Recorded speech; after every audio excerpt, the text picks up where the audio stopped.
So hey everyone, in this quick tutorial of LeetCode, I'm going to show you how you can find the MySQL or database problem on the LeetCode platform.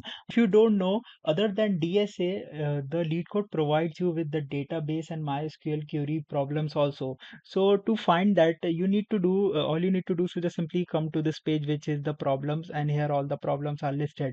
Now, just simply in this topic section, you can see there are multiple topics over there and once you click over this you can see the topic, and to get the database problems you can see this section of database. Once you click over there, another list of questions will be right in front of you. Now all these questions are of a database. Once you open it and solve it, you can see the database MySQL query problems are there. So by this method you can easily find the SQL query problems on LeetCode without any problem. I hope this video will be very helpful for you. Make sure to hit the like button and subscribe button for more such informative and quick tutorials.